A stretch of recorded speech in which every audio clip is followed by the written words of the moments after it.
58 million nga two-story municipal public market tukuro na dito sa lungsod sa Salug, Zamboanga del Norte. Kini pinaagi sa pagpaningkamot sa administrasyon ni Mayor Melodie Tolin aron makakuhag pondo alang sa mga proyekto gikan ni President Rodrigo Duterte, Senator Francis Tolentino ug Senator Bong Go. Sayro nato ang dugang detalye gikan ni Lady Mary Luya. 58 million ka pesos nga kantidad sa municipal public market ang pagatukuron dinhi sa lungsod sa Salug sa Zamboanga del Norte. Karon ang opisyal nga groundbreaking sa maong proyekto. Sa dili mulapas ug usa ka tuig, makabaton na og dako ug modernong public market ang lungsod sa Salug ning probinsya sa Zamboanga del Norte pinaagi sa pagatukuron nga 58 million pesos nga two-story business complex kon municipal public market ingon man wet market. Gipahigayon ang groundbreaking ceremony kaniadtong Abril 8 ning tuiga didto sa project site sa Poblacion, Salug.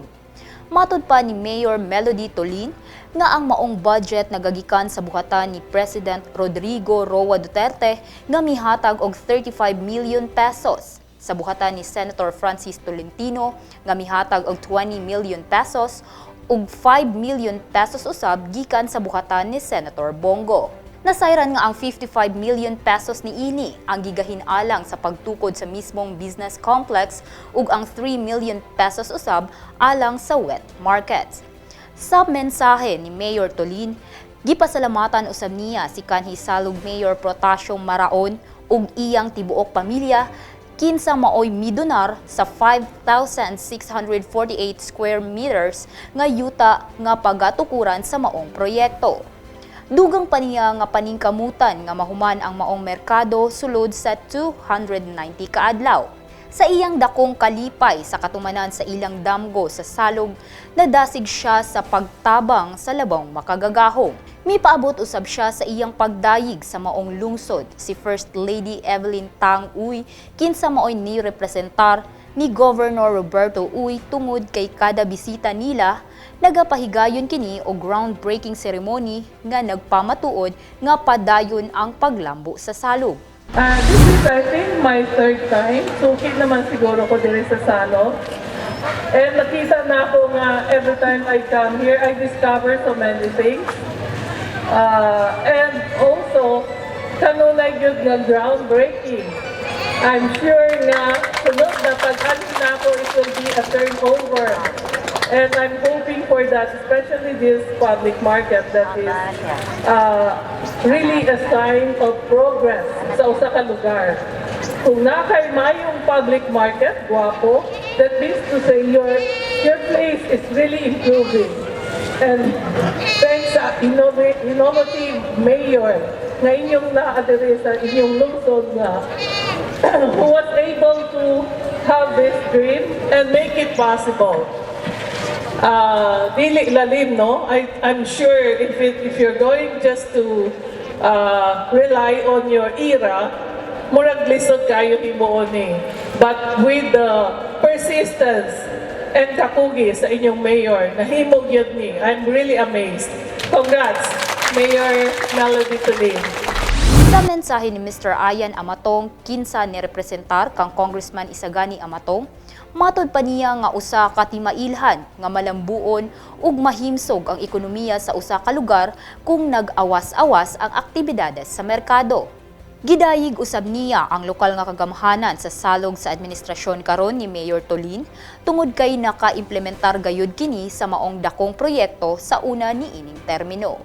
Dugang pa niya nga niini dili na mag-antos ang katawhan sa gamay ug huot nga merkado, ingon man makapamaligya pa silag maayo ug motaas usab ang ilang abot.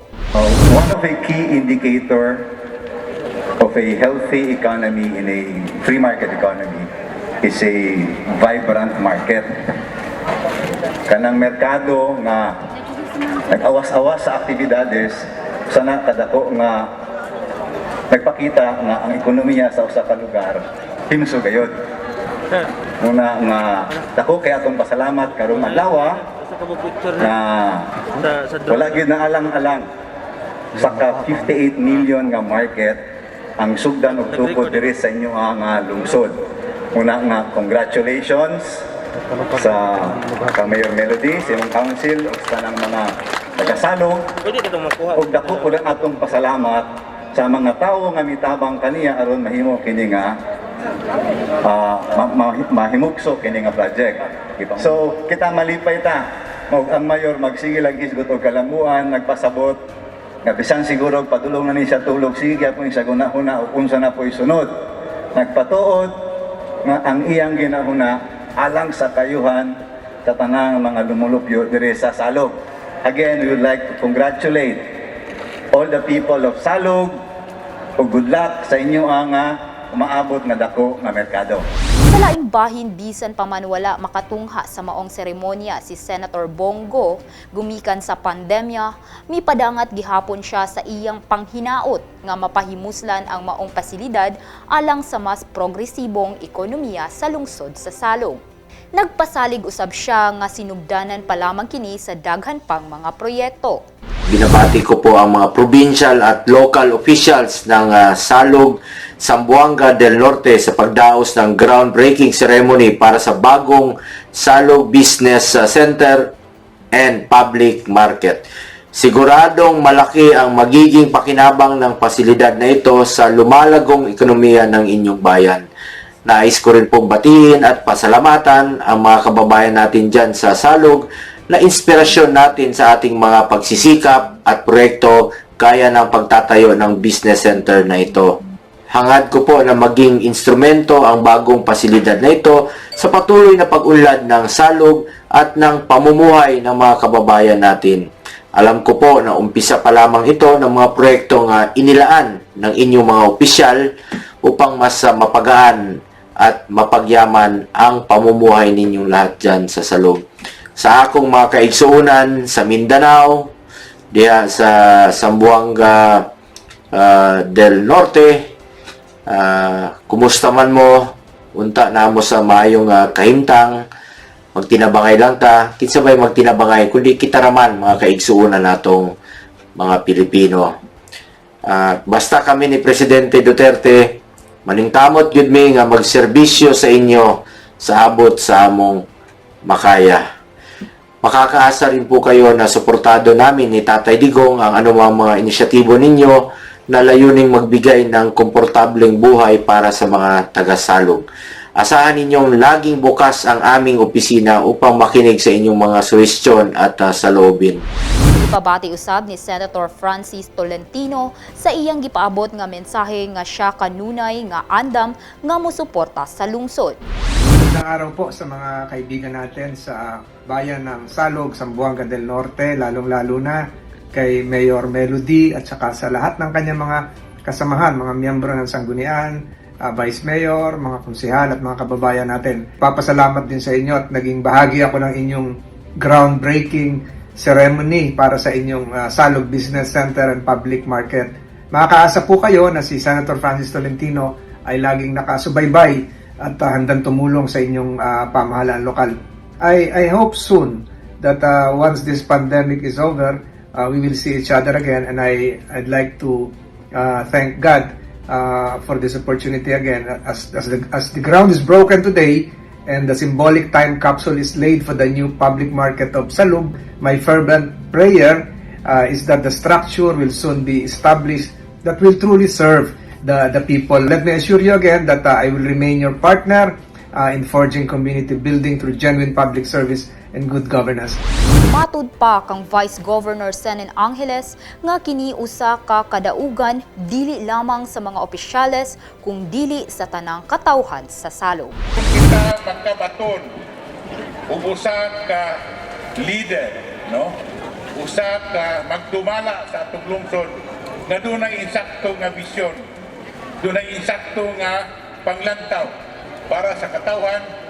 Wala gyoy, no, dili kini makalumpang kung sa magani ang iyang tinguha kung kita makaangkon niini nga mga proyekto. Ini dako yung kay katabang sa inyong lungsod sa Salug. Sa ato pa ang atong gipaninguha karon mga kaigsunan nga kita magbaton og mga nagdumala sa lungsod nga dunay dakong panglantaw sa atong lungsod o sa katawhan. Mao gani nga kita magpadayon sa atong panagiusa. Tabangan na to ang mga opisyales sa lungsod. Wala na to ning politika. No? Ang atong paninguha nga dili nata magdautay. Di nato iduot ang atong mga opisyales kung unsa ang pinguha kay kini dili para sa ilang ayuhan kundi para sa atong katawhan sa lungsod. Dako. Kita na nato madako ang kausaban karon sa atong lungsod. Gikan sa mga infrastruktura, gikan sa mga programa sa agrikultura, programa sa social services, programa sa panglawas ug uban pa og agrikultura. Kining tanan makaigsunan dili na makapot kung dili kita magtusa. Gikan diri sa lungsod sa Salug sa Zamboanga del Norte, kini si Lady Mariluya alang sa Zamboanga del Norte Provincial News Network. Ang dapig sa kamatuuran, duyog sa kalambuan. Aron ma-update kamo sa tinuod nga mga balita, please like and follow our Facebook page sa Provincial Information Center Zamboanga del Norte. Pwede usab ninyo kining i-share aron mas daghan sa atong mga katawhan ang makahibalo sa tinuod nga mga panghitabo dinhi sa atong probinsya. Mag-comment usab kamo aron mahibaw-an namo ang inyong mga reaksyon ug opinyon. Kini si Regine Cabilin alang sa Zamboanga del Norte Provincial News Network. Ang dapig sa kamatuuran, duyog sa kalambuan.